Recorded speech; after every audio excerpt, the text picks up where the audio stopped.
നമ്മുടെ കർത്താവായ യേശുക്രിസ്തുവിന്റെ വിലയേറിയ നാമത്തിന് മഹത്വം ഉണ്ടാകട്ടെ.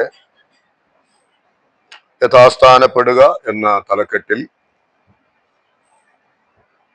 നമുക്ക് ചില കാര്യങ്ങൾ കഴിഞ്ഞ ദിവസങ്ങളിലൊക്കെ ധ്യാനിക്കുവാൻ ദൈവത്തിന്റെ ആത്മാവ് നമ്മെ സഹായിച്ചു. എബ്രായ ലേഖനം 13-ാം അധ്യായത്തിന്റെ 20-21 വാക്യങ്ങളെ അധികരിച്ചുകൊണ്ടാണ് ഈ വിഷയം നമ്മൾ പഠിക്കുവാനായിട്ട് ആരംഭിച്ചത്. യഥാസ്ഥാനത്വത്തിന്റെ ആവശ്യകത എന്തുകൊണ്ടാണ് ദൈവജനത്തിന് വന്നത്? ആ സ്ഥാനം നഷ്ടപ്പെടുവാൻ ഉണ്ടായതായ പ്രധാനപ്പെട്ട കാരണങ്ങൾ എന്താണ്? അത് നാം ചില വേദഭാഗങ്ങളിലൂടെ കടന്നുപോയി നാം അത് കണ്ടു. പിതാക്കന്മാരുടെ പ്രാർത്ഥനകളിൽ യഥാസ്ഥാനത്വം ആവശ്യമായി വന്ന സമയത്ത് അവർ തങ്ങളുടെ പാപങ്ങളായി പ്രധാനമായും ഏറ്റുപറഞ്ഞത് കൽപ്പനകളെ ലംഘിച്ചു എന്നുള്ളതാണ്. ആ നിലയിലാണ് നമ്മൾ കഴിഞ്ഞ ദിവസങ്ങളിൽ ചിന്തിക്കുവാൻ ഇടയായത്. ദൈവകൽപ്പനകളുടെ പ്രാധാന്യം, ആ ദൈവകൽപ്പനകൾ അനുസരിച്ചാൽ ഉണ്ടാകുന്നതായിരിക്കുന്ന അനുഗ്രഹങ്ങളും അത് ലംഘിക്കുമ്പോൾ ഉണ്ടാകുന്നതായ ശാപവും. അത് ആവർത്തന പുസ്തകം 28-ാം അധ്യായത്തെ അധികരിച്ച് കഴിഞ്ഞ ദിവസത്തെ ക്ലാസ്സിൽ നമുക്ക് ഒരുമിച്ച് ധ്യാനിക്കുവാൻ ദൈവത്തിന്റെ ആത്മാവ് നമ്മെ സഹായിച്ചു. അതിന്റെ തുടർമാനമായ നിലയിൽ ചില കാര്യങ്ങൾ കൂടെ ഇന്ന് രാത്രിയിൽ ഒരുമിച്ച് ധ്യാനിക്കുവാൻ നമുക്ക് പ്രാർത്ഥനയോടുകൂടെ ദൈവസന്നിധിയിൽ ആയിരിക്കാം. ആവർത്തന പുസ്തകം 28-ാം അധ്യായത്തിൽ നമ്മൾ കണ്ടതുപോലെ ദൈവകൽപ്പനകളുടെ അനുസരണം അത് നമുക്ക് എത്രയും പ്രാധാന്യം ഉള്ളതുപോലെ തന്നെ അത് നമ്മുടെ തലമുറകളിലേക്ക് കൈമാറുക എന്നതും വളരെ പ്രാധാന്യമർഹിക്കുന്ന ഒന്നാണ്. നമുക്ക് ദൈവത്തിന്റെ കൃപയാൽ ഇവിടെ ഇരിക്കുന്ന മാതാപിതാക്കളെ സംബന്ധിച്ച് ദൈവത്തിന്റെ വചനം അറിയുവാനും അത് കേൾക്കുവാനും അംഗീകരിക്കുവാനും വിശ്വസിക്കുവാനും ഉള്ളതായിരിക്കുന്ന ഭാഗ്യം സ്വർഗത്തിലെ ദൈവം തന്നു. അതിൽ നാം തൃപ്തരായി മക്കൾ ദൈവത്തിന് അവരെ കുറിച്ച് ഇഷ്ടമുണ്ടെങ്കിൽ അവർ ദൈവമക്കളാകട്ടെ, ദൈവത്തിന് ഇഷ്ടമുണ്ടെങ്കിൽ അവർ ദൈവത്തിന്റെ വഴികളിൽ കൂടെ നടക്കട്ടെ എന്ന് ചിന്തിക്കുന്ന ഒരു മനോഭാവമല്ല നമുക്ക് ഉണ്ടാകേണ്ടത്. നാം ഈ ദൈവത്തെ ഭയപ്പെട്ട് അവന്റെ കൽപ്പനകളെ ഇഷ്ടപ്പെട്ട് അവന്റെ വഴികളിൽ കൂടെ നടക്കണമെന്നുള്ള ദൈവത്തിന്റെ കൽപ്പന നമ്മോടുള്ളതുപോലെ തന്നെ തലമുറകളെയും ഈ ദൈവത്തിന്റെ വഴികളിൽ തന്നെ നടത്തുക എന്നുള്ളത് നമ്മുടെ മേലുള്ള ദൈവത്തിന്റെ മറ്റു കൽപ്പനയും കൂടെയാണ്. അത് നമ്മൾ ആരും മറക്കരുത്. മക്കൾ വഴിതെറ്റിപ്പോകുന്നതിന്റെ ഉത്തരവാദിത്വം മാതാപിതാക്കന്മാർക്കുണ്ടെന്ന് സാരം.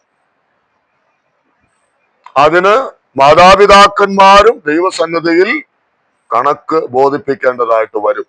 കാരണം നാം പഴയമത്തിലൊക്കെ വായിക്കുന്നുണ്ട്, അപ്പം തെറ്റ് ചെയ്തതുകൊണ്ട് മക്കൾക്ക് അതിന്റെ ബാധിക്കുമോ, ഒരാള് പച്ചമുന്തിരിങ്ങ തിന്നത് കൊണ്ട് വേറൊരാളുടെ പല്ല് പുളിക്കുമോ എന്നൊക്കെ നമ്മൾ ചിലപ്പോ ഒക്കെ അങ്ങനെ ചിന്തിക്കാറുണ്ട്. എന്നാൽ ദൈവവചനത്തിൽ ഇന്ന് നാം ധ്യാനിക്കാൻ പോകുന്നത് ആ കാര്യങ്ങളാണ്. ദൈവം നമുക്ക് കൽപ്പന തന്നു, അതനുസരിക്കുവാനുള്ള ഭാഗ്യം നമുക്കുണ്ടായി. അതിൽ നാം തൃപ്തരായി ജീവിക്കുകയല്ല ചെയ്യേണ്ടത്, മറിച്ച് ആ കൽപ്പനകളെ, ആ ദൈവവചനത്തെ ആരിലേക്ക് കൈമാറണം?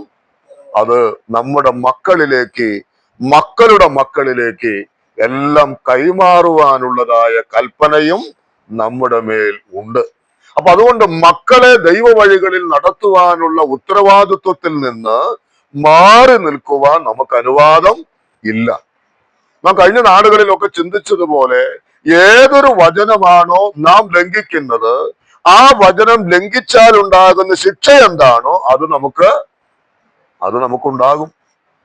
അതുകൊണ്ട് മക്കളെ ദൈവത്തിന്റെ വഴികളിൽ നടത്തുക എന്നുള്ള ആ ദൈവകൽപ്പന നാം ലംഘിച്ചാൽ അതിന്റെ ശിക്ഷ നമുക്കുണ്ടാകും എന്നുള്ളതിന് രണ്ട് തർക്കമില്ല.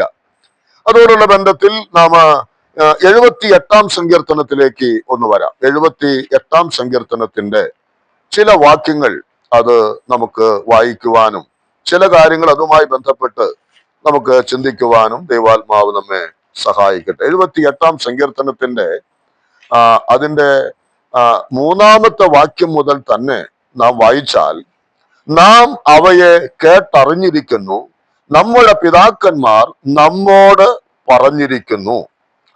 അവിടെ എന്താണ് പിതാക്കന്മാർ നമ്മോട് പറഞ്ഞിരിക്കുന്നതെന്ന് ആസാഫ് അവിടെ പറയുകയാണ്. പിതാക്കന്മാർ ചില കാര്യങ്ങൾ നമ്മോട് പറഞ്ഞു. അപ്പൊ ഇവിടെ കൃപയാൽ ഇന്ന് രക്ഷിക്കപ്പെട്ടതായിരിക്കുന്ന ദൈവ മക്കളായിരിക്കുന്ന നമ്മെ സംബന്ധിച്ച് നമുക്കൊരു കാര്യം മനസ്സിലാക്കാനായിട്ട് കഴിയും. ഞാൻ എന്തുകൊണ്ടാണ് ഈ ദൈവത്തെ കുറിച്ച് അറിയാനും ഈ ദൈവത്തിന്റെ വഴികളിൽ നടക്കാനും ഇടയായിട്ട് തീർന്നത്? അതെന്തുകൊണ്ടാണ്? പിതാക്കന്മാർ, ഒരുപക്ഷെ എന്റെ മാതാപിതാക്കന്മാരായിരിക്കണം എന്ന് നിർബന്ധമില്ല, മറ്റുള്ളവരാൽ അല്ലെങ്കിൽ മാതാപിതാക്കന്മാരാൽ തന്നെ നാം എന്ത് ചെയ്തു? ഈ ദൈവത്തിന്റെ വചനം കേട്ടു. അവിടെ നാം പിന്നെ വായിക്കുമ്പോൾ ഞാനത് വിശദീകരിക്കുമ്പോൾ അറിയാം, ദൈവത്തെ കുറിച്ചും ദൈവത്തിന്റെ പ്രവൃത്തികളെ കുറിച്ചും പിതാക്കന്മാർ നമ്മോട് പറഞ്ഞു തന്നു. അപ്പോ എന്നിട്ട് അവിടെ നാം വായിക്കുന്നത് എന്താണ്? നാം അവരുടെ മക്കളോട് അവയെ മറച്ചു വെക്കാതെ വരുവാനുള്ള തലമുറയോട് യഹോവയുടെ സ്തുതിയും ബലവും അവൻ ചെയ്ത അത്ഭുത പ്രവൃത്തികളും വിവരിച്ചു പറയും. അപ്പോൾ ദൈവത്തിന്റെ മക്കളായിരിക്കുന്ന ഒരുവനെ സംബന്ധിച്ചുള്ള ദൈവത്തിന്റെ ഒരു കൽപ്പന അല്ലെങ്കിൽ ദൈവത്തിന്റെ താല്പര്യം എന്ന് പറയുന്നത്, നാം കേട്ടതായ ദൈവത്തെക്കുറിച്ചും നാം കേട്ടതായ ദൈവത്തിന്റെ മഹത്വത്തെക്കുറിച്ച് നാം അത് കഴിഞ്ഞൊരു ക്ലാസ്സിൽ കണ്ടതാണ്.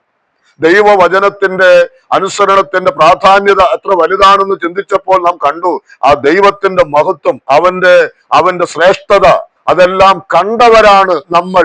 അതുകൊണ്ട് നിങ്ങൾ അനുസരിക്കണം എന്ന് നാം പഠിക്കുകയുണ്ടായി. അപ്പോൾ ഇവിടെ തലമുറകളോട് ഈ കാര്യങ്ങൾ പങ്കുവെക്കേണ്ടതിന്റെ ആവശ്യകതയെ കുറിച്ച് പറയുമ്പോൾ അവിടെ നാം വായിച്ചത് എന്താണ്? എന്തൊക്കെ കാര്യമാണ്?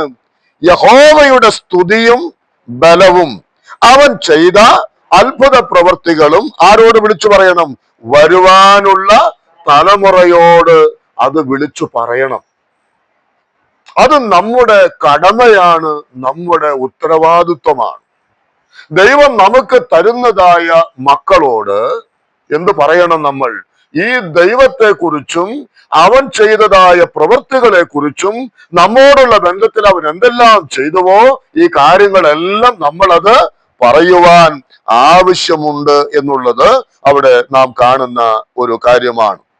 അവിടെ ഇനി മറ്റൊരു വാക്യത്തിലേക്ക് നമുക്ക് വരാം. ആവർത്തന പുസ്തകം 4-ാം അധ്യായത്തിന്റെ 9-ാമത്തെ വാക്യം. ആവർത്തന പുസ്തകം 4-ാം അധ്യായത്തിന്റെ 9-ാമത്തെ വാക്യത്തിൽ നമ്മൾ വായിക്കുന്നത് അതിന്റെ ഒടുവിലത്തെ ഭാഗം, നിന്റെ മക്കളോടും മക്കളുടെ മക്കളോടും അവയെ ഉപദേശിക്കണം. അത് എന്തുകൊണ്ടെന്ന് അതിന്റെ 9-ാമത്തെ വാക്യത്തിന്റെ ആരംഭത്തിൽ വായിക്കുന്നു, കണ്ണാലെ കണ്ടിട്ടുള്ള കാര്യങ്ങൾ നീ മറക്കാതെയും നിന്റെ ആയുഷ്കാലത്തൊരിക്കലും അവൻ നിന്റെ മനസ്സിൽ നിന്ന് വിട്ടുപോകാതെയും ഇരിപ്പാൻ മാത്രം സൂക്ഷിച്ച് നിന്നെ തന്നെ ജാഗ്രതയോടെ കാത്തുകൊള്ളുക. അതിൽ അവസാനിപ്പിക്കുകയല്ല, നിന്റെ മക്കളോടും മക്കളുടെ മക്കളോടും അവയെ ഉപദേശിക്കണം. അപ്പൊ ദൈവം മോശ മുഖാന്തരം ഇസ്രായേൽ മക്കളോട് പറയുന്ന കാര്യം എന്താണ്? നീ ദൈവകൽപ്പനകൾ അനുസരിക്കണം. എന്താണ് അവിടെ നോക്കിയിരിക്കണേ? ദൈവകൽപ്പനകൾ നീ എങ്ങനെ ഗൗരവത്തോടെ കാണുന്നു, നീ അങ്ങനെ തന്നെ കാണണം. അപ്പോൾ തന്നെ നീ എന്ത് ചെയ്യണം? അത് നിന്റെ മക്കളോടും മക്കളുടെ മക്കളോടും അത് അറിയിക്കണം. അതിന്റെ 10-ാമത്തെ വാക്യത്തിലേക്ക് വരുമ്പോ അവിടെ നാം ചില വാക്കുകൾ കൂടെ ഞാനൊന്ന് വേഗത്തിൽ വായിച്ചു പോകാം. വിശേഷാൽ ഹോരേബിൽ നിന്റെ ദൈവമായ യഹോവയുടെ സന്നിധിയിൽ നിന്ന ദിവസത്തിൽ ഉണ്ടായ കാര്യം മറക്കരുത്. അന്ന് യഹോവ എന്നോട്, ജനത്തെ എന്റെ അടുക്കൽ വിളിച്ചു കൂട്ടുക, ഞാൻ എന്റെ വചനങ്ങൾ അവരെ കേൾപ്പിക്കും. അവർ ഭൂമിയിൽ ജീവിച്ചിരിക്കുന്ന നാളൊക്കെയും എന്നെ ഭയപ്പെടുവാൻ പഠിക്കുകയും തങ്ങളുടെ മക്കളെ പഠിപ്പിക്കുകയും വേണമെന്ന് കൽപ്പിച്ചുവല്ലോ. ഈ വാക്യങ്ങളൊക്കെ നമ്മൾ ശ്രദ്ധിച്ചാൽ രണ്ട് കാര്യം ഒരേ സമയത്ത് ദൈവാത്മാവ് അവിടെ രേഖപ്പെടുത്തുന്നു. ഒന്നെന്താണ്? നീ ആ കൽപ്പനകൾ പ്രമാണിക്കണം. രണ്ട്, നീ പഠിച്ചത് നിന്റെ മക്കളെ നീ എന്ത് ചെയ്യണം? പഠിപ്പിക്കണം. അപ്പോൾ ആദ്യം എന്ത് ചെയ്യണം? അപ്പോ ദൈവത്തിന്റെ കൽപ്പനകൾ എന്താണ് എന്നുള്ളതിനെ കുറിച്ച് ഞാൻ പഠിക്കണം. ദൈവം എന്നോട് അനുസരിക്കേണ്ടതിന് വേണ്ടി പറഞ്ഞിരിക്കുന്നതായ കാര്യങ്ങൾ വ്യത്യസ്തമായിരിക്കുന്ന തലങ്ങളിൽ അത് പറഞ്ഞു തന്നിട്ടുണ്ട്. ആ കാര്യങ്ങൾ എന്തൊക്കെയാണ് എന്നുള്ളത് ഞാൻ ആദ്യം പഠിക്കണം.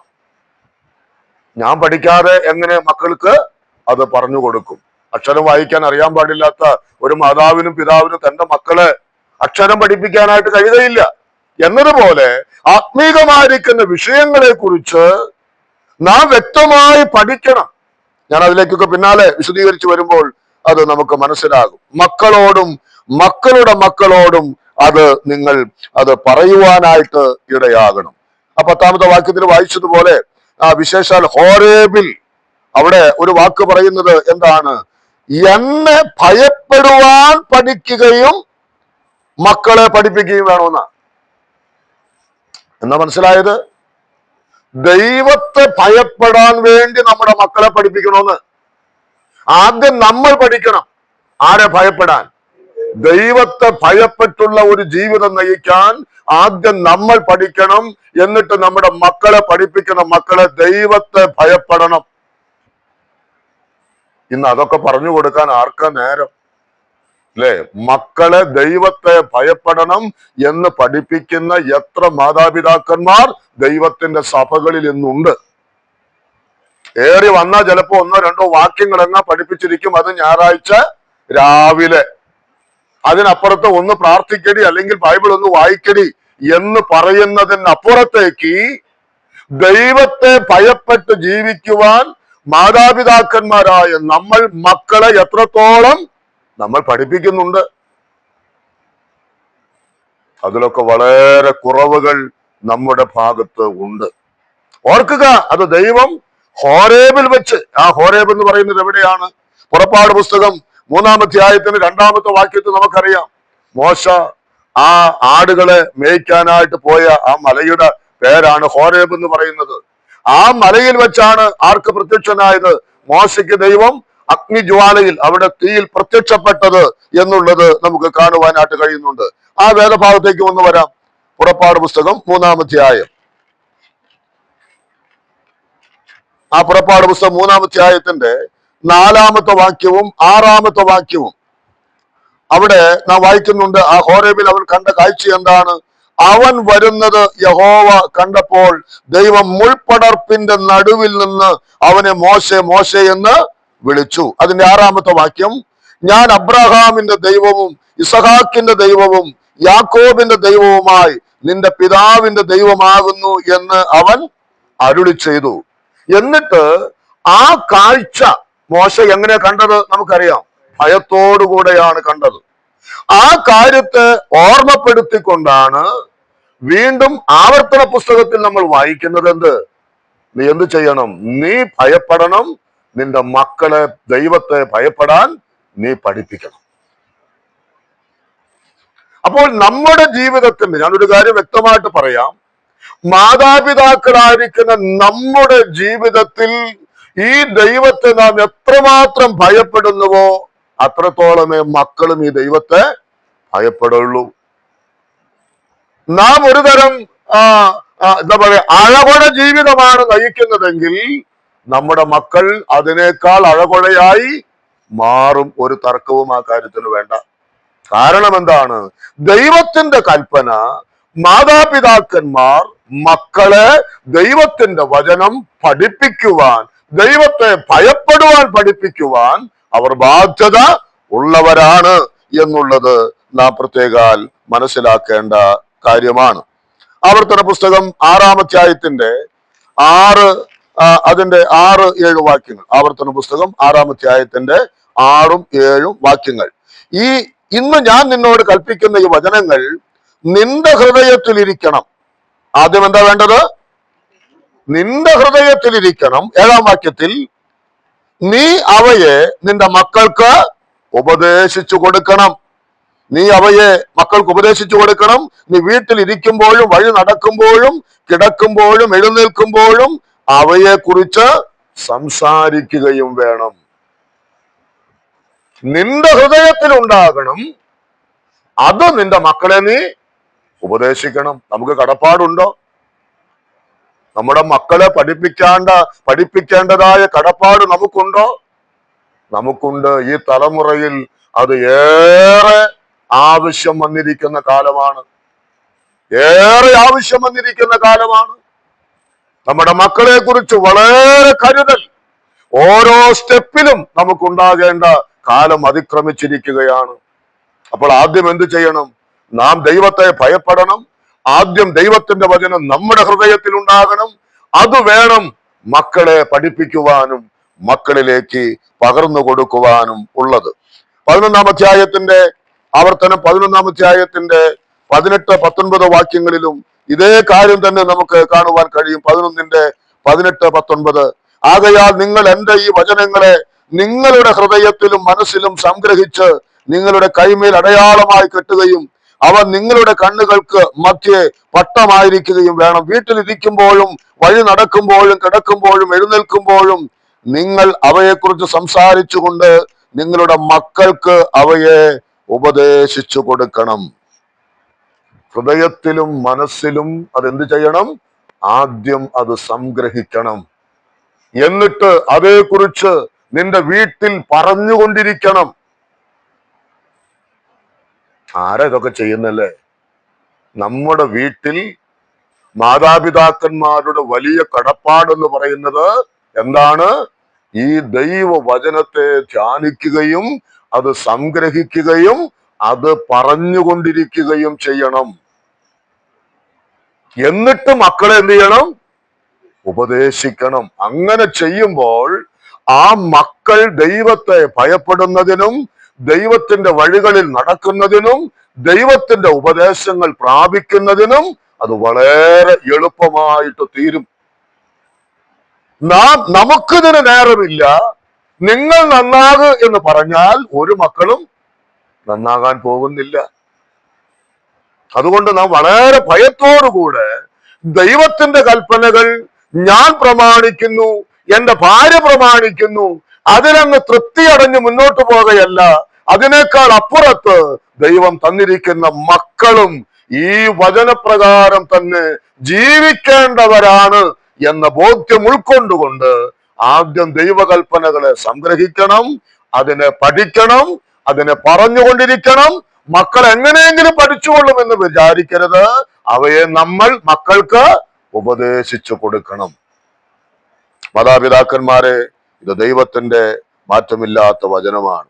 നാം വായിക്കുന്നുണ്ടല്ലോ, ബാലൻ നടക്കേണ്ടുന്ന വഴിയിൽ അവനെ അഭ്യസിപ്പിക്കുക, വൃദ്ധനായാലും അവനത് വിട്ടുമാറുകയില്ല. നടക്കുന്ന വഴിയിൽ അവരെ അഭ്യസിപ്പിക്കുക എന്നല്ല.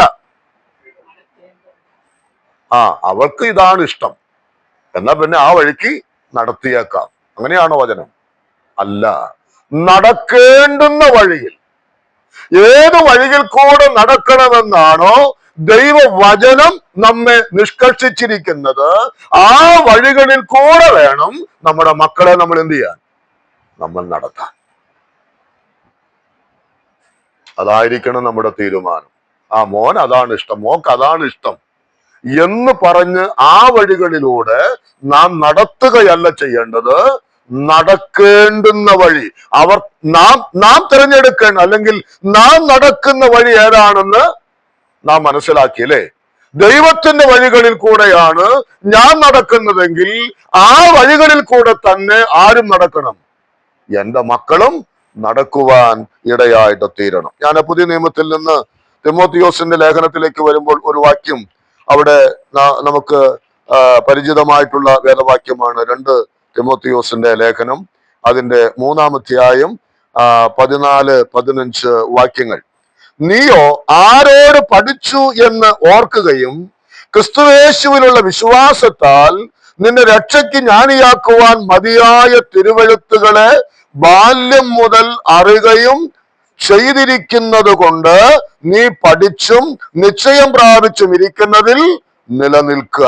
അവിടെ തിമോത്തിയോസിനോട് പൗലോസ് പറയുകയാണ്, നിന്നെ രക്ഷയ്ക്ക് ജ്ഞാനിയാക്കുവാൻ മതിയായ തിരുവെഴുത്തുകളെ ബാല്യം മുതൽ അറിഞ്ഞിരിക്കുന്നു.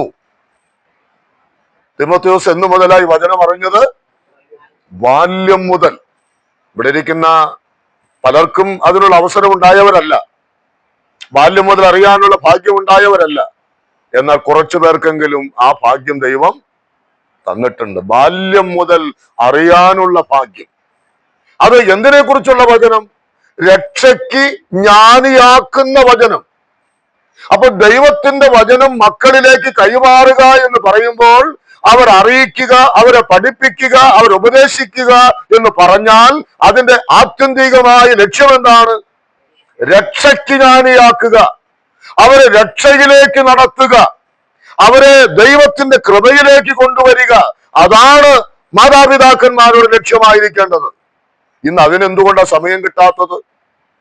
ആ മക്കളെ കുറിച്ചുള്ള അനേകരുടെ താല്പര്യം ഇന്ന് അവർ രക്ഷിക്കപ്പെട്ട് ആത്മീകരായിട്ട് നിലനിൽക്കണം എന്നുള്ളതല്ല ലക്ഷ്യം, മറ്റ് പല ലക്ഷ്യങ്ങളുമാണ്. ഇന്ന് കുഞ്ഞുങ്ങൾ ഉണ്ടാകുമ്പോൾ തന്നെ അവരുടെ വിവാഹ നാളിലേക്ക് വേണ്ടുന്ന പൈസ ഡെപ്പോസിറ്റ് ചെയ്യുന്ന ആളുകൾ ധാരാളമുണ്ട്. അതാണ് അവരുടെ കരുതൽ. പൈസ ഡെപ്പോസിറ്റ് ചെയ്ത് തെറ്റൊന്നുമല്ല. പക്ഷേ അവരെ രക്ഷയ്ക്ക് ജ്ഞാനിയാക്കുവാൻ മതിയായ തിരുവെഴുത്തുകളെ ബാല്യം മുതൽ പഠിപ്പിക്കുക എന്ന ലക്ഷ്യത്തെക്കാൾ ഉപരി അവരെ ഭൗതികമായിട്ട് അവിടെ കൊണ്ട് ചെന്ന് എത്തിക്കാം. ഇതാണ് ഇന്നത്തെ തലമുറയുടെ ശാപം. അതാണ് അനേകരുടെ ലക്ഷ്യം. അതല്ല ദൈവവചനം ദൈവസഭയെ പഠിപ്പിക്കുന്നത്, അതല്ല ദൈവവചനം നമ്മെ പഠിപ്പിക്കുന്നത്. ബാല്യം മുതലേ തന്നെ നമ്മുടെ കുഞ്ഞുങ്ങളെ ഉപദേശിക്കേണ്ട കാര്യം എന്താണ്? മക്കളെ, നിങ്ങൾ രക്ഷിക്കപ്പെടണം. കേട്ടോ ഫേബ, അബി, രക്ഷിക്കപ്പെടണം. അതിനു വേണ്ടതായ തിരുവെഴുത്തുകൾ അവർക്ക് ആര് പറഞ്ഞു കൊടുക്കണം? മാതാപിതാക്കന്മാർ പറഞ്ഞു കൊടുക്കണം. വിദ്യാഭ്യാസം വേണം, ജോലി വേണം, അതൊക്കെ വേറെ കാര്യം. എന്നാൽ ഇവിടെ തിമോത്തിയോസിനെ കുറിച്ച് പൗലോസ് പറയുന്നു, എടാ മോനെ, നീ ബാല്യം മുതൽ, എന്നിട്ട് വായിക്കുന്നത് എന്താ? അറിഞ്ഞും പഠിച്ചും നിശ്ചയം പ്രാപിച്ചും ഇരിക്കുന്നതിൽ നീ നിലനിൽക്കണം. അവൻ ചുമ്മാ എന്തെങ്കിലും കേൾക്ക മാത്രമല്ല ചെയ്തത്. അതിൽ ഈ ബാല്യം മുതലേ തന്നെ തിമോത്തിയോസിന് എന്തുണ്ടായിരുന്നു? അവൻ അത് പഠിച്ചിരുന്നു, അതിലവൻ നിശ്ചയം പ്രാപിച്ചിരുന്നു. ഇന്ന് രക്ഷിക്കപ്പെട്ടു സ്നാനപ്പെട്ടു എന്ന് പറയുന്ന ആളുകൾക്ക് പോലും എന്താണ് രക്ഷ, എന്തിനാണ് സ്നാനം, എന്തിനാണ് കർത്തൃമേശ എന്തറിയാം? അനേകർക്കും അറിഞ്ഞുകൂടാ. ഇതൊന്നും ബാല്യം മുതലേ പഠിച്ചിട്ടില്ല, ഇതൊന്നും ബാല്യം മുതലേ അറിഞ്ഞിട്ടില്ല, അതിലൊരു നിശ്ചയവുമില്ല. ഇങ്ങനെ ആടിക്കൂടി മുൻപോട്ട് പോകുന്നേ എന്ന് മാത്രമേ ഉള്ളൂ. നമുക്കറിയാം അവനിത് ആരാ പഠിപ്പിച്ചത്? നാം 1 തിമോത്തിയോസ് അല്ല, ഇതിന്റെ 2-ാം ലേഖനത്തിന്റെ 1-ാം അധ്യായം തന്നെ അതിന്റെ 4-ാമത്തെ വാക്യത്തിൽ അല്ല 5-ാം വാക്യത്തിൽ നാം വായിക്കുന്നു, ആ വിശ്വാസം ആദ്യം നിന്റെ വലിയമ്മ ലോവീസിലും അമ്മ യുനീക്കയിലും ഉണ്ടായിരുന്നു, നിന്നിലും ഉണ്ടെന്ന് ഞാന് ഉറച്ചിരിക്കുന്നു. ആരാ അവരെ പഠിപ്പിച്ചത്? അവന്റെ അമ്മയും വല്യമ്മച്ചിയുമാണ്. അപ്പൊ ഉത്തരവാദിത്വം ഉണ്ടോ അമ്മച്ചിമാർക്കും വല്യമ്മച്ചിമാർക്കും മക്കളെ എന്ത് പഠിപ്പിക്കാൻ? അവരെ രക്ഷയ്ക്ക് ജ്ഞാനിയാക്കുവാൻ. അതാണ് പഴയ നിയമത്തിൽ നമ്മൾ സങ്കീർത്തനം ഇവിടെ എല്ലാം കണ്ടത്. നിങ്ങൾ മക്കളോടും മക്കളുടെ മക്കളോടും ഇതറിയിക്കണം. എന്റെ പ്രിയ സഹോദര സഹോദരിമാരെ, നമുക്കിതിന് കടപ്പാടുണ്ട്. നാം അതിൽ നിന്ന് ഒഴിവുള്ളവരല്ല. നമ്മുടെ മക്കളോടും മക്കളുടെ മക്കളോടും വളരെ സ്നേഹത്തോടുകൂടെ ഈ രക്ഷയ്ക്ക് ജ്ഞാനിയാക്കുവാൻ മതിയായ തിരുവെഴുത്തുകളെ ബാല്യം മുതലേ അവരെ പഠിപ്പിക്കണം. മറ്റെന്ത് കാര്യം പഠിപ്പിക്കാൻ കഴിഞ്ഞില്ലെങ്കിലും ഇത് പഠിപ്പിക്കണം. കാരണം എന്താണ്? ഇന്ന് എനിക്കറിയാം, നമുക്കറിയാം, സകലത്തെക്കാൾ വിലയേറിയത് നമ്മുടെ ആത്മാവാണെന്നും രക്ഷിക്കപ്പെടാത്ത ഒരു വ്യക്തിയുടെ നിത്യത നരകമാണെന്നും നമുക്കറിയാം. അതറിയാൻ പാടുള്ളതായി നമ്മൾ മക്കളുടെ കാര്യത്തിലേക്ക് വരുമ്പോൾ എന്തുകൊണ്ട് അതിൽ നിന്ന് വ്യതിചലിക്കുന്നു? അവർ എങ്ങനെയെങ്കിലും ആയിക്കോട്ടെ, അവര് ദൈവം പിടിച്ചോളും, സമയമാകുമ്പോ രക്ഷിക്കപ്പെട്ടോളും, ഇന്ന് അവര് സ്വാതന്ത്ര്യം പോലൊക്കെ പോകട്ടെ എന്ന് കരുതുന്ന ഒരു വിഭാഗം ആളുകൾ ദൈവജനത്തിന്റെ മധ്യേ ഇന്നുണ്ട്. സങ്കടകരം എന്നല്ലാതെ ഒന്നും പറയാനായിട്ട് ഇല്ല. നമ്മുടെ കുടുംബം, നമ്മുടെ വീടുകൾ, ദൈവത്തിന്റെ മക്കൾ ആയിരിക്കുന്ന നമ്മൾ നമ്മുടെ മക്കളോട് ഈ കാര്യങ്ങൾ പറയുവാനായിട്ട് നാം വളരെ ഉത്സാഹമുള്ളവർ ആയിരിക്കണം. അതിനൊക്കെ കഴിയാത്ത സാഹചര്യത്തെ ഓർത്ത് ഇന്ന് പകലിൽ ഞാൻ ദൈവത്തോട് ക്ഷമ ചോദിച്ചു. എന്ന് പറഞ്ഞാൽ ഇതൊന്നും എൻ്റെ മക്കളെ ഈ നിലയിൽ അഭ്യസിപ്പിക്കാനൊന്നും എനിക്ക് കഴിഞ്ഞിട്ടില്ല. അവർ രക്ഷിക്കപ്പെട്ടു, ദൈവമക്കളായി കർത്താവിന് വേണ്ടി ജീവിക്കുന്നു എന്നുള്ളത് ദൈവത്തിന്റെ കൃപ എന്നതിനേക്കാൾ അപ്പുറത്ത് അവരുടെ ആത്മീക വളർച്ചയിൽ എന്തെങ്കിലും ഒരു പങ്ക് വഹിക്കാൻ എനിക്ക് കഴിഞ്ഞു എന്ന് ചിന്തിക്കുന്ന ഒരാളല്ല ഞാൻ. പക്ഷെ ഇന്നാണ് എനിക്ക് ആ മക്കൾ ജനിക്കുന്നതെങ്കിൽ ഒരു പക്ഷേ എനിക്കത് പറഞ്ഞു കൊടുക്കാൻ കുറച്ചുകൂടെ കഴിയുമായിരുന്നു. അറിവില്ലാത്ത ചില നാളുകൾ എൻ്റെ ജീവിതത്തിൽ മുൻപോട്ട് പോയി. എന്നാൽ അതുകൊണ്ടാണ് ഞാൻ പറയുന്നത്, ഇന്ന് ഇവിടെയുള്ള മാതാപിതാക്കന്മാര്, കൊച്ചുമക്കൾ ഉള്ളതായിരിക്കുന്ന അമ്മയപ്പന്മാർ, നിങ്ങളുടെ മക്കളെ വളരെ വ്യക്തമായ നിലയിൽ രക്ഷയ്ക്ക് ജ്ഞാനിയാക്കുവാൻ മതിയായ ഈ തിരുവെഴുത്തുകളെ പഠിപ്പിക്കണം. കൊച്ചുമക്കൾ ഉള്ളതായിരിക്കുന്ന നമുക്കും എന്ത് ചെയ്യാൻ കഴിയണം?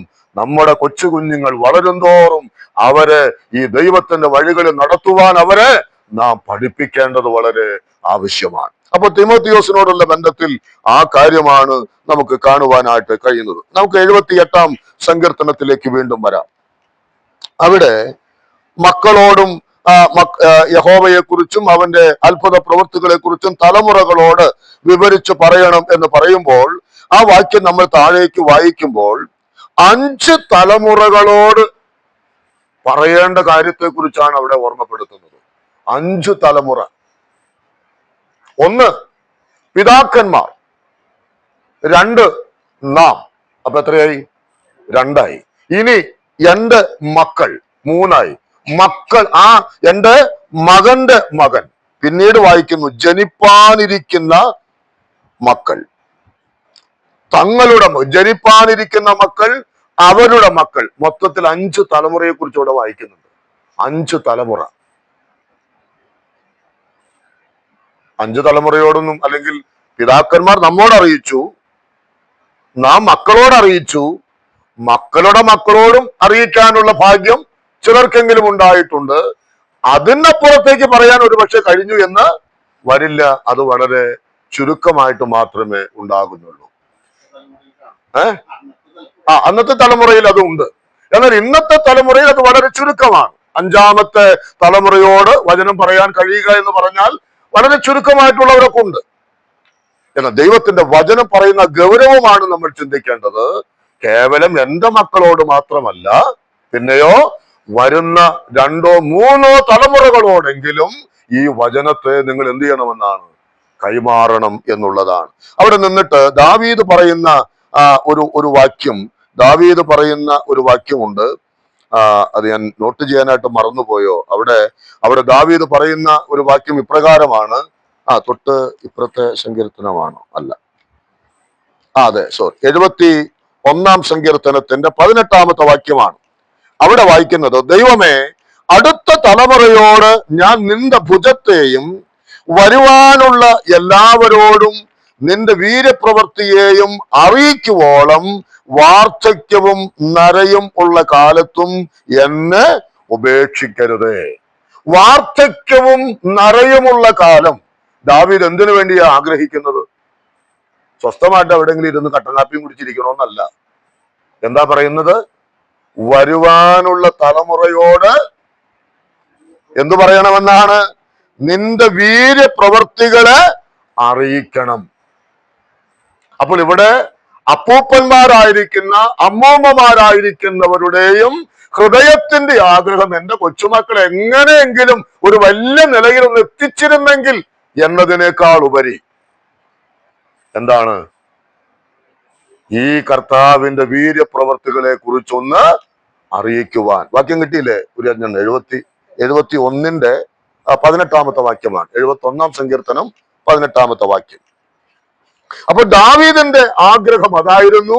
ആസാഫിനോടുള്ള ബന്ധത്തിൽ ദൈവം പറയുന്നത് അത് വരുവാനുള്ള തലമുറയോട് 5 തലമുറകളെങ്കിലും ഈ ദൈവവചനത്തെ കൈമാറി കടന്നു പോകുക എന്നുള്ളതാണ് അവിടെ പറയുന്നത്. എന്തെല്ലാം കാര്യങ്ങളാണ് 78 സങ്കീർത്തനം 6 മുതൽ 8 വരെയുള്ളതായ വാക്യങ്ങളിൽ നമ്മൾ വായിക്കുന്നത്? എന്താണ്? അതിന്റെ 7 വാക്യത്തിലേക്ക് വരാം. അവർ തങ്ങളുടെ ആശ്രയം ദൈവത്തിൽ വെക്കണം. എന്തിനാ ഇത് അറിയിക്കുന്നത്?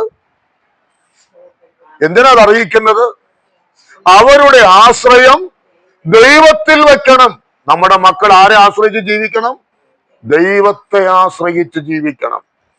പണത്തിൽ ആശ്രയിച്ച്, പ്രഭുക്കന്മാരിൽ ആശ്രയിച്ച്, മനുഷ്യരിൽ ആശ്രയിച്ച്, ജോലിയിൽ ആശ്രയിച്ച് ജീവിക്കുന്നവരായിട്ട് മാറാതിരിക്കാൻ നാം എന്ത് ചെയ്യണം? അതവരെ പഠിപ്പിക്കണം. അല്ലാതെ ജോലി ഇല്ലെങ്കിൽ ഈ കാലത്ത് ഒന്നുമില്ല മക്കളെ, ആകപ്പാടെ മുടിഞ്ഞു പോകും എന്നല്ല പഠിപ്പിക്കേണ്ടത്. എന്താ പഠിപ്പിക്കേണ്ടത്? ദൈവത്തിൽ ആശ്രയിക്കാൻ പഠിപ്പിക്കണം. എന്നുമല്ല പഠിപ്പിക്കേണ്ടത്, ബാല്യം മുതലേ പഠിപ്പിക്കണം. ചോദിക്കുന്നതിന് മുൻപ് തന്നെ എല്ലാ കാര്യങ്ങളും മേടിച്ചു കൊണ്ടെന്ന് വെച്ച് ഈ കൊച്ചങ്ങൾ എന്തറിയില്ല? ഓരോ ദാരിദ്ര്യമോ ഓരോ പ്രയാസമോ അറിയാതെ ഇങ്ങോട്ട് വളർന്നു വരും. പ്രാർത്ഥിക്കാൻ പറഞ്ഞവൻ പ്രാർത്ഥിക്കോ? എന്താ കാര്യം? എന്താ? പ്രാർത്ഥിക്കേണ്ട ആവശ്യമില്ല. അതിക്ക് മുൻപ് തന്നെ കാര്യങ്ങളൊക്കെ വീട്ടിൽ വരികയാണ്. അങ്ങനെയല്ല ദൈവത്തിന്റെ മക്കൾ നമ്മുടെ മക്കളെ പഠിപ്പിക്കേണ്ടത്.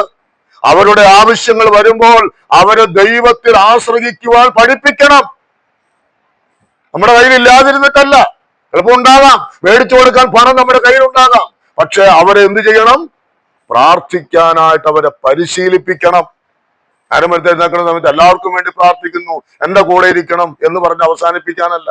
അതല്ല പ്രാർത്ഥന. നമ്മുടെ മക്കളെ ദൈവത്തിൽ ആശ്രയിക്കുവാൻ ഏത് കാര്യത്തിലും.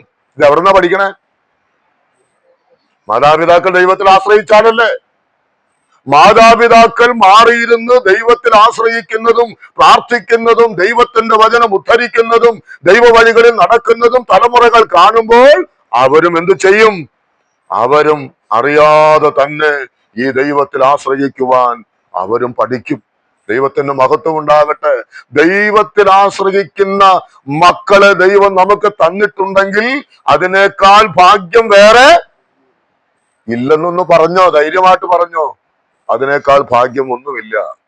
ഏറ്റവും ഔന്നത്യമുള്ള ജോലി കിട്ടി ദൈവത്തിൽ ആശ്രയിക്കാത്ത മക്കളാണെങ്കിൽ നമ്മുടെ ഹൃദയത്തിന്റെ വേദന അത് എത്രമാത്രം നമുക്ക് അളക്കുവാൻ കഴിയുകയില്ല. അതുകൊണ്ട് നാം അറിയുക, ഇവിടെ എന്തിനാ മക്കളോട് ഇത് പറയുന്നത്? യഹോവയെ കുറിച്ചും അവന്റെ പ്രവൃത്തികളെ കുറിച്ചും എന്തിനാ പറയുന്നത്? അവർ ദൈവത്തിൽ ആശ്രയിക്കാൻ പഠിക്കണം. രണ്ടാമത്തെ കാര്യം അവിടെ എന്താ വായിക്കുന്നത്? ദൈവത്തിന്റെ പ്രവൃത്തികളെ മറന്ന് കളയരുത്. അവർ ദൈവത്തിൽ ആശ്രയിക്കണം. 2, ദൈവത്തിന്റെ പ്രവൃത്തികളെ അവര് മറന്നു കളയരുത്. നമുക്കുള്ളൊരു വലിയ പരാജയം അതാണ്. ഇന്നലകളിൽ ദൈവം നടത്തിയ വഴികളെ നമ്മൾ എന്ത് ചെയ്യാണ്? അതൊക്കെ അങ്ങ് മറക്കുകയാണ്. ഇത് ദൈവമാണ് എനിക്ക് ചെയ്തത് എന്ന കാര്യത്തെ മനഃപൂർവമായി അങ്ങ് മറക്കുകയാണ്. മക്കളെ പഠിപ്പിക്കേണ്ടത് അതല്ല. മക്കളെ പഠിപ്പിക്കേണ്ടത് എന്താണ്? മക്കളെ, നമുക്ക് എന്തെങ്കിലും ഉണ്ടെങ്കിൽ അത് ആര് തന്നതാണ്? അത് ദൈവം തന്നതാണ്, ദൈവത്തിന്റെ പ്രവൃത്തിയാണ്. അതിന് മക്കള് നേരം വെളുക്കുമ്പോൾ തന്നെ കേൾക്കണേ എന്താ കേൾക്കണത്? എന്റെ കഷ്ടപ്പാട്, ഞാൻ അത് ചെയ്തു, ഞാൻ ഇത് ചെയ്തു, ഞാൻ കാരണം, അതാണ് ഇതാണ്. അപ്പൊ നേടിയതാരാ? അവിടെ പ്രവർത്തിച്ചത്? അപ്പനും അമ്മയും. അപ്പൊ പിള്ളേരുടെ മനസ്സിൽ പോണ താല്പര്യം എന്താ? അപ്പനും അമ്മയും പ്രവർത്തിച്ചെങ്കിൽ ഞങ്ങൾ എന്ത് ചെയ്യണം? ഞങ്ങളും പ്രവർത്തിക്കണം. അപ്പോൾ മക്കളുടെ ഹൃദയത്തിലേക്ക് പകർന്നു കൊടുക്കേണ്ടത് അവർ ദൈവത്തിൽ ആശ്രയിക്കണം. അവർ ദൈവത്തിന്റെ പ്രവൃത്തികളെ എന്ത് ചെയ്യാൻ പാടില്ല? മറക്കരുത്. മൂന്നാമത് എന്താണ്? കൽപ്പനകൾ പ്രമാണിച്ച് നടക്കണം. എന്തിനാ മക്കളെ ഉപദേശിക്കുന്നത്? അവർ ദൈവത്തിന്റെ കൽപ്പനകളെ അവർ പ്രമാണിക്കണം. അതായിരിക്കണം നമ്മുടെ ലക്ഷ്യം. എന്താണ് അടുത്തത്? അടുത്ത വാക്യത്തിൽ എന്താ വായിക്കുന്നത്? ശാഠ്യം മത്സരവുമുള്ള ഒരു തലമുറയായി അവർ മാറരുത്. ശാഠ്യമുള്ള തലമുറയായി മാറരുത്. ശാഠ്യത്തെ കുറിച്ച് എന്താ ശമൂവേലിന്റെ പുസ്തകത്തിൽ നമ്മൾ വായിക്കുന്നത്? അത് മിഥ്യാപൂജ അല്ലെ? അത് വിഗ്രഹാരാധനയ്ക്ക് തുല്യമാണ്. ദൈവം വെറുക്കുന്ന ഒരു കാര്യമാണ് ചില ശാഠ്യങ്ങൾ എന്ന് പറയുന്നത്. നിർബന്ധ ബുദ്ധി, എന്റെ കാര്യം ഞാൻ നോക്കും, എന്റെ കാര്യം ഞാൻ ചെയ്യും, എനിക്കറിയാം എന്ന് പറയുന്നതായ ആ ശാഠ്യത്തിലേക്ക് വരുന്നതിന്റെ കാരണം എന്താണ്? ദൈവത്തിലുള്ള ആശ്രയം ഇല്ലാത്തത് കൊണ്ടാണ്. അപ്പൊ ഇത് ആര് പഠിപ്പിക്കണം? മാതാപിതാക്കന്മാർ പഠിപ്പിക്കണം. അവരുടെ ഹൃദയത്തിലേക്ക് ദൈവത്തിന്റെ വചനത്തെ പകർത്തിവിടണം. അവരുടെ ജീവിതത്തിന്റെ ശാഠ്യങ്ങൾ അവർ ഉപേക്ഷിക്കണം. അല്ലെങ്കിൽ പിതാക്കന്മാരെ പോലെ അവരെന്ത് ചെയ്യും? ശാഠ്യമുള്ള മരുഭൂമിയിൽ കുറെ ആളുകൾ അങ്ങനെ ശാഠ്യം കാണിച്ച് പട്ടുപോയതിനെ കുറിച്ച് നമുക്കറിയാം. അവർ ഇല്ലാത്ത ഒരു തലമുറയായി അവർ വളർന്നു വരണം. പിന്നെ അവിശ്വസ്ത മനസ്സുള്ള തലമുറയായി അവർ തീരരുത്. അവിശ്വസ്തരായിട്ട് അവർ തീരരുത്.